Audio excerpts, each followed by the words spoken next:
السلام علیکم ورحمۃ اللہ وبرکاتہ۔ الحمد للہ رب العالمین والعاقبۃ للمتقین والصلاۃ والسلام علی اشرف الانبیاء والمرسلین، اما بعد۔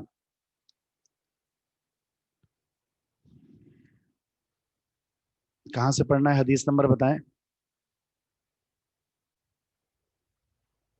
آپ میں سے تو کسی کو کچھ پتہ نہیں ہوگا، پتہ ہے کہاں سے پڑھنا ہے؟ کون بتائے گا؟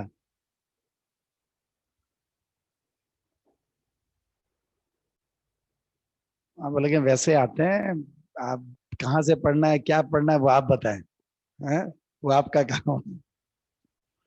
چلیں آن لائن حضرات، آپ تھوڑے سے جواب دینے میں تیز ہیں، تو آپ بتائیں حدیث نمبر کون سا ہے جہاں سے پڑھنا ہے ہم نے؟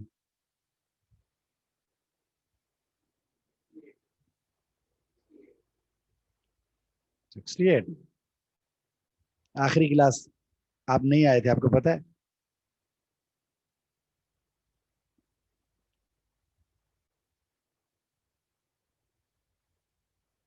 ان کی بند کی ہوئی ہے کیا؟ اچھا اچھا،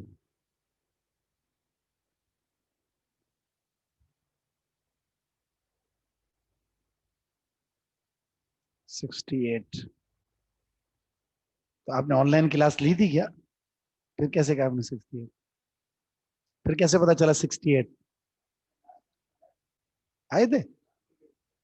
اچھا اچھا اچھا، ہاں ہاں صحیح، ٹھیک ہے جی۔ اب ہم کچھ دیر کے لیے آپ کی آواز کو بند کر دیتے ہیں، آپ مجھے سنیں، پھر میں آخر میں آپ کو سنوں گا۔ آج اب بات ہوگی صف بندی کے حوالے سے، باب الصفوف۔ صفوف یہ صف کی جمع ہے، صف بندی کا بیان۔ نماز کے حوالے سے آپ نے پڑھا وقت، کس وقت کون سی نماز پڑھنی ہے۔ اس کے بعد پھر آپ نے نماز کے حوالے سے دوسری چیز پڑھی کہ نماز کے لیے قبلہ رخ ہونا ضروری ہے۔ پھر آپ نے نماز کے تعلق سے ایک اور بات پڑھی، نماز کے لیے اذان، اقامت اور جماعت۔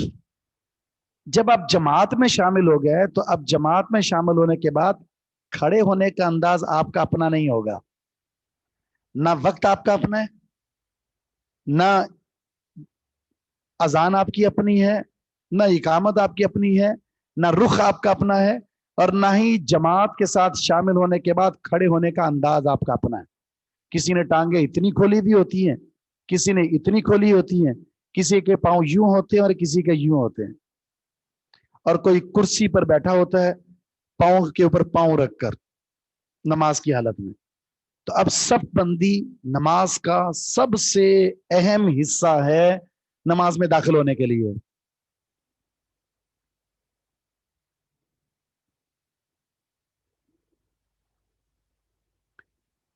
مسلمانوں کی جو حالت ہے نا آج، وہ ہے نفرت والی، فاصلے والی، کہ تمہارا معاملہ تمہارا ہے، میرا معاملہ میرا ہے۔ یہ ہے، ان دونوں کو جوڑنے کے لیے شریعت نے عبادات ایسی منتخب کی ہیں جس میں اجتماعیت ہے۔ اجتماعیت کی سب سے بہترین مثال کون سی ہے؟ نماز ہے۔ 5 وقت دن اور رات میں ایک ساتھ مل رہے ہیں، مسجد میں جمع ہو رہے ہیں۔ مسجد میں جمع ہونے کے بعد میرا کام یہ نہیں کہ نماز پڑھوں اور نکل جاؤں، آؤں، ملوں، دیکھوں صورتحال، کون خوش ہے، کون پریشان ہے، کون کیوں نہیں آیا، آ رہا ہے تو کیا اس کے دکھ ہیں، سنیں، مشورہ دیں، رائے دیں، ان کی جو معاونت کر سکتے ہیں وہ کریں۔ یہ نماز با جماعت کے مقاصد ہیں۔ اس کے بعد جب جماعت میں کھڑے ہو جائیں تو کھڑے ہونے سے اللہ تعالیٰ محبت پیدا کرتا ہے، مل کر کھڑے ہو جائیں۔ آپ نے پڑھا ہے کہ میں درود اگر آپ پر دم کروں، آپ میرے سامنے مریض آئے تو میں یہاں سے پھونک مار دوں آپ کو، تو میرے دم کا آپ کو کوئی اثر ہوگا؟ نہیں ہوتا، لیکن دم آن لائن ہو رہے ہوتے ہیں۔ جی مولوی صاحب طبیعت خراب ہے، ذرا دم تو کر دیجئے، حتیٰ کہ ایسے بھی ہیں جنہوں نے ہم سے کہا ہے آپ دم کر دیجئے، السلام علیکم ورحمۃ اللہ، فون بند کر دیا اور میں اپنے گیلری میں بیٹھ کے دم کر رہا ہوں، اور کیا اس صاحبہ کو یا اس خاتون کو صحت مل جائے۔ آن لائن اور بھی چیزیں ہو رہی ہیں، استخارہ سینٹر کھل گئے ہیں، اپنی بیٹی کا نام بتائیے، ماں کا نام بتائیے، باپ کا نام بتائیے، آپ کو کل بتائیں گے رزلٹ کیا نکلا۔ سبحان اللہ، استخارہ، یہ عبادات کے ساتھ ہم نے سلوک کیا ہوا ہے۔ نبی علیہ السلام نے کی جو سنت ہے، بیماری کی جگہ پر یا بیمار کو ہاتھ رکھ کر دم کرنا ہے، کیونکہ جب آپ قرآن پڑھیں گے نا اور آپ نے ہاتھ پر ہاتھ رکھا ہوا ہے تو یہ قرآن کی تاثیر منتقل ہو رہی ہے، منتقل۔ عائشہ صدیقہ فرماتی ہیں جب اللہ کے رسول خود بیمار ہو گئے تھے تو آپ کو دم میں نے کیا، لیکن ہاتھ آپ کا ہی آپ کے جسم پر پھیرا میں نے، جو تاثیر برکت آپ کے ہاتھ میں وہ کسی اور کی میں تو نہیں ہے۔ اس لیے جب سب کے اندر مل کر کھڑے ہوں گے نا، آپ ذکر کر رہے ہیں، دعائیں کر رہے ہیں، تو یہ تاثیر منتقل ہوتی ہے، محبت بٹتی ہے۔ اور جو سب میں مل کر کھڑا نہیں ہوگا اس کے لیے اللہ کا وعدہ ہے، اللہ نفرت پیدا کر دے گا دل میں۔ اگر کوئی مسجد میں آ کر بھی محبت حاصل نہیں کر پاتا، اس کے لیے نفرت کے علاوہ اور کیا ہو سکتا ہے؟ کچھ بھی نہیں۔ بہت سارے چیزوں کے جنازے نکلتے ہیں، بہت سارے چیزوں کے جنازے نکلتے ہیں، ان جنازوں میں سے ایک جنازہ صف بندی کا بھی نکلا ہوا ہے۔ سیدنا انس نے اپنے دور میں کہا تھا رضی اللہ عنہ، کیا خوبصورت، صحیح بخاری کے الفاظ ہیں، کہتے ہیں کہ اگر میں صف بندی اس طرح کراؤں جس طرح اللہ کے رسول میں کے دور میں ہم کرتے تھے، میں یہ یقین سے کہتا ہوں کہ تم سب کے سب اس طرح بدک جاؤ گے، متنفر ہو جاؤ گے جس طرح گھوڑا بدکنے کے بعد بھاگ جاتا ہے۔ شریر جو گھوڑا ہے نا وہ اچلنے لگ جاتا ہے اور بھاگ جاتا ہے رسہ توڑا کر اپنے مالک کو گرا کر۔ فرمایا اگر میں صف بندی اس طرح کراؤں تم بدکے ہوئے شریر گھوڑوں کی طرح متنفر ہو جاؤ۔ کب کہہ رہے ہیں؟ اس دور میں۔ آج کیا ہے؟ آج کے دور کو دیکھ لیں، کوئی ادھر کھڑا ہوا ہے، پتہ نہیں کہاں سے آ گیا ایک بالش کا فاصلہ، کوئی دو ہاتھ کھڑا ہوا ہوتا ہے، کوئی اپنے پاؤں کے ساتھ پاؤں، اگر آپ پاؤں ملا لیں نا اس کے ساتھ تو وہ زور سے اٹھا کر مارتا ہے پاؤں پر پاؤں۔ یہ کیا کر رہے ہو؟ ہاں سنتے پڑ رہا ہوتا ہے۔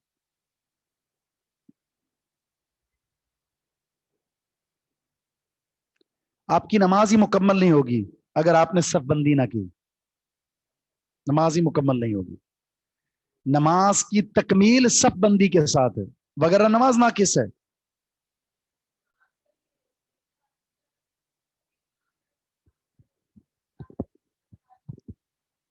ڈرامے بازی ہے اور کچھ بھی نہیں۔ آپ نشان لگا دیا 6 فٹ پر، ادھر ادھر کھڑے ہونا ورنہ کورونا آ جائے گا۔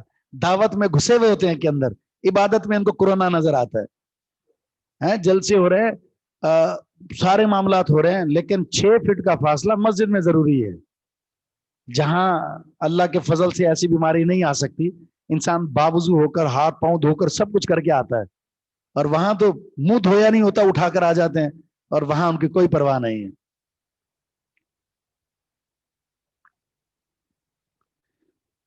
چلیں پہلی حدیث، ان انس بن مالک رضی اللہ عنہ قال قال رسول اللہ صلی اللہ علیہ وسلم سووا صفوفکم فإن تسویۃ الصفوف من تمام الصلاۃ۔ رسول اللہ صلی اللہ علیہ وسلم کا فرمان ہے سووا، درست کر لو، صفوفکم، اپنی صفوں کو، کیوں؟ فإن تسویۃ الصفوف، صفوں کو درست کرنا، من تمام الصلاۃ، یہ نماز کی تکمیل میں سے ہے، نماز کا مکمل کرنا صف بندی کو درست کرنے کے ساتھ ہے۔ حدیث میں یہاں تک آتا ہے جس طرح تیر سیدھا کیا جاتا ہے، اللہ کے رسول سب کو اس طرح درست کیا کرتے تھے، کسی کا سینہ آگے بھی نہیں ہوتا، مطلب کوئی یوں کھڑا ہوا ہے، کچھ یوں کھڑا ہوا ہے، بالکل کسی کی گردن آگے نکلی ہوئی ہے، کسی کے پیچھے نکلی ہوئی ہے، کندھے، سینہ، گردن، پاؤں، ہر چیز کو نبی علیہ السلام اس طرح سیدھا کر دیتے تھے، کوئی شخص اپنے تیر کو سیدھا کرنا چاہے تو صف میں سیدھا کر کے دیکھ سکتا تھا، یعنی صف ٹیڑھی نہیں ہو سکتی لیکن اس کا تیر کے اندر خرابی ہو سکتی ہے کہ وہ ٹیڑھا ہے. اپنے تیر کو صحیح چیک کرنا ہے تو سب کے اندر چیک کر لے, لا کر نشانہ دے کر کہ اس کے تیر میں ٹیڑھا پن ہے یا نہیں. سب سے اتنی سیدھی کیا کرتے تھے. اور آج کل تو ہمارے آئمہ ماشاءاللہ ہم سب قصوروار ہیں, ہم صرف یہ کہتے ہیں صفیں سیدھی کر لیں, اور آپ 100 دفعہ بھی کہہ لیں مقتدی بھی ماشاءاللہ ٹس سے مس نہیں ہوگا. امام نے اگر کہتے ہیں صفیں سیدھی کر لے, تھوڑا سا ہل کر وہیں پہنچ جائے گا, وہ سیدھا نہیں ہونا اس نے. ہاں ہاں, اگر پہلی سیدھی کر دی نا, دوسرے میں اپنی اپنی جگہ پر سیٹنگ کر لیتے ہیں. بڑا المیہ ہے. اس لیے برکتیں, محبتیں, الفتیں, شفقتیں ختم ہو چکی ہیں. مسجد میں آ کر بھی ہم ایک ساتھ کھڑے نہیں ہو کر مل کر کھڑے ہو رہے ہوتے ہیں.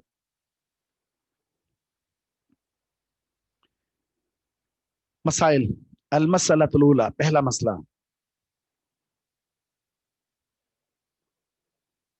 نماز با جماعت کی حالت میں, نماز با جماعت کی حالت میں صفوں کو مکمل درست کرنا لازمی ہے.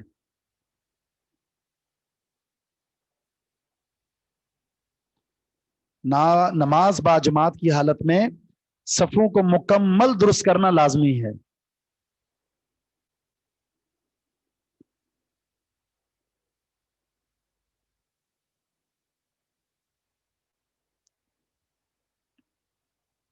دوسرا مسئلہ, صف کی درستی نماز کی تکمیل میں سے ہے.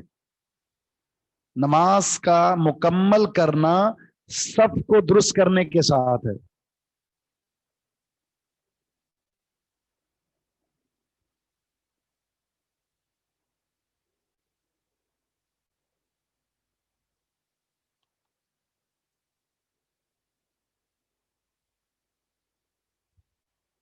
تیسرا مسئلہ, صف کو درست نہ کرنے کی وجہ سے نماز ناقص ہوتی ہے.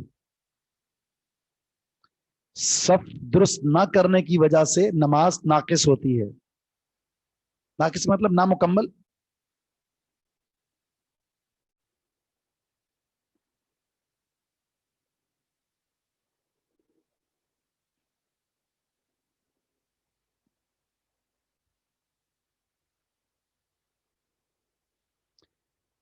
کتنا اہتمام کرتے تھے رسول اللہ صلی اللہ علیہ وسلم نماز میں, اگلی حدیث سے پڑھتے ہیں. نعمان بن بشیر رضی اللہ تعالیٰ عنہ فرماتے ہیں,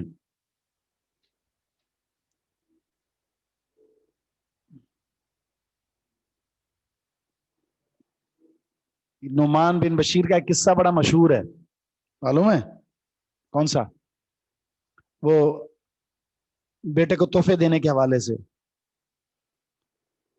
ان کے والد نے جو ہے بیوی کی فرمائش پر, بیوی نے کہا میرے بیٹے کو تحفہ دو, تحفہ دے دیا. پھر بیوی کی دوسری فرمائش کہ اللہ کے رسول کو گواہ بناؤ, لے کر آ گئے, یہ میرا بیٹا ہے, میری بیوی کی فرمائش ہے, میں اس کو تحفہ دوں. آپ نے سوال کیا تمہارے اور بچے ہیں؟ ہیں. تم نے اپنے ان بچوں کو تحفہ دیا ہے؟ اور میں نہیں دیا. تو آپ نے فرمایا کیا تو یہ نہیں چاہتا تیری اولاد بھی تیرے ساتھ انصاف کرے؟ میں اس ظلم پر گواہی نہیں دے سکتا. تحفہ دینا ہے تو سارے بچوں کو برابر دو, نہیں دینا تو اس سے بھی واپس لو. یہ ظلم ہے اور ظلم پر گواہی میں نہیں دے سکتا. ماں باپ خود بچوں سے ناانصافیاں کریں گے تو پھر بچے بدلے میں انصاف کریں گے, وہی منہ دیکھنا پڑے گا. کوئی فرق نہیں, تحفے میں برابر. بیٹے کو اچھا موبائل لے کر دیا تو بیٹی کو بھی لے کر دیں. سر اکثر یہ ہوتا ہے کہ صفوں میں لوگ جو ہے وہ گیپ چھوڑ دیتے ہیں, یہ اس عذر کی بنا پر کہ سجدہ کرنے میں مسئلہ ہوگا یا کونی سجدے میں مجھے کونیاں. سوال سمجھ نہیں, دوبارہ دیں. اکثر لوگ یہ کرتے ہیں کہ صفوں میں گیپ چھوڑ دیتے ہیں اس وجہ سے کہ سجدہ کرنے میں مسئلہ ہوگا یا کونیاں لگ رہی ہوتی ہیں جب سجدہ کر رہے ہوتے ہیں اور وہ گیپ پھر رہ جاتا ہے. تو پھر اس صورت میں کیا کریں؟ اس میں کیا حرج ہے؟ سجدے میں کہتے ہیں نا کونیاں کھولو اور نہیں, اب جب آپ جماعت کے ساتھ ہو تو فل نہیں کھولنی ہے آپ نے, اتنی نہیں کھولنی کہ آپ بالکل ہی وہ کر دیں. آپ اپنی پوزیشن میں رہیں, ٹھیک ہے, جتنی کھول سکتے ہیں اپنی پوزیشن میں رہ کر کھولیں, دوسروں کو تکلیف نہ دیں. انفرادی میں اس پر خوب عمل کریں آپ جب اکیلے نماز پڑھ رہے ہوں.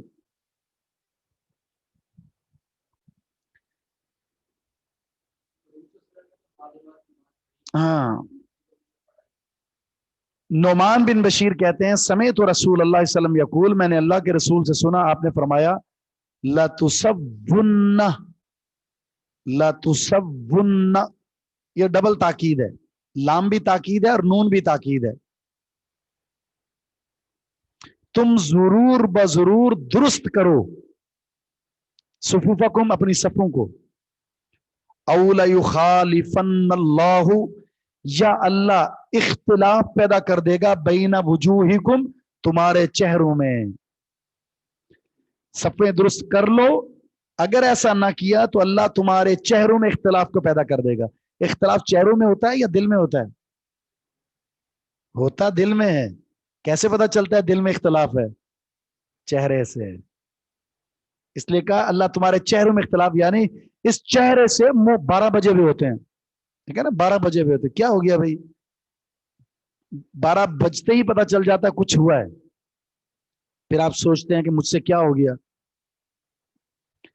تو اس چہرے کے اندر جو نفرت ہے نا, جو بغض ہے, جو خوشی اور غمی ہے, اس کے سارے اثرات اس چہرے پر نظر آتے ہیں. آپ پریشان ہیں, آپ خوش ہیں, آپ ناراض ہیں, آپ راضی ہیں, چہرہ اس کی عکاسی کر رہا ہوتا ہے. اس لیے فرمایا اپنی صفوں کو درست کر لو, ورنہ اللہ اختلاف کو پیدا کر دے گا تمہارے چہروں کے بیچ میں. یہ سزا ہے. مسجد میں اللہ کے گھر کے اندر آ کر بھی آپ صفوں میں مل کر کھڑے نہیں ہوں گے, نفرت چاہ رہے ہیں تو نفرت اللہ پیدا کر دے گا.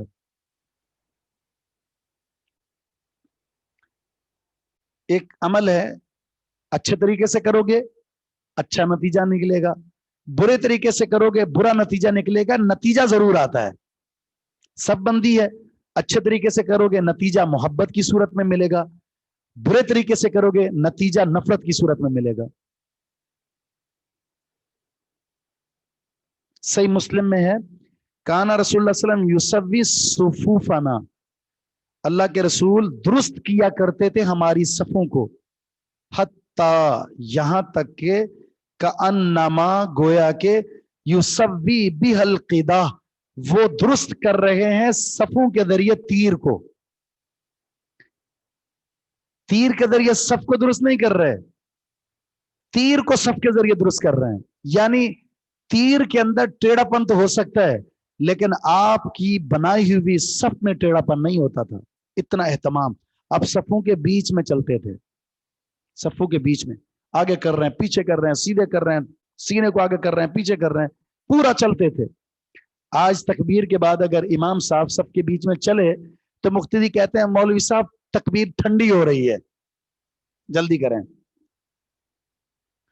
تکبیر ٹھنڈی اور گرم نہیں ہوتی, ٹھیک ہے, اس کا ٹمپریچر ایک ہی ہوتا ہے. تکبیر ٹھنڈی ہو رہی ہے.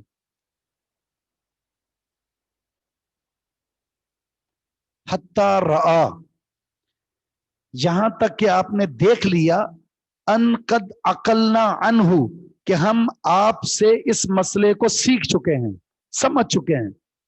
صف بندی کو آپ نے اتنے اہتمام سے اس کی تربیت دی کہ آپ یہ سمجھ گئے, جان گئے, دیکھ لیا آپ نے کہ ہم صف بندی کو سمجھ چکے ہیں. پھر اللہ کے رسول نے بیچ میں چلنا چھوڑ دیا. کیوں؟ جب شاگرد طالب علم تربیت میں اپنے مربی کے اس انداز کو سیکھ جائیں, سمجھ جائیں اور ویسا کرنے لگ جائیں تو پھر اسے ضرورت نہیں ہوتی بار بار اس چیز کو کہنے کی. بتا دیا نا اس وقت آپ نے ایسے کرنا ہے, اور وہ ویسے ہی کرنے لگ جائے تو اسے بتانے کی ضرورت نہیں ہوتی, ورنہ جگانا پڑتا ہے. جاگیے, اڑ جائیے, پڑھ لیجئے, کچھ سمجھ لیجئے, ایسے کر لیجئے, ایسے کر لیجئے. سمجھدار طلبا کو بتانے کی ضرورت نہیں ہوتی.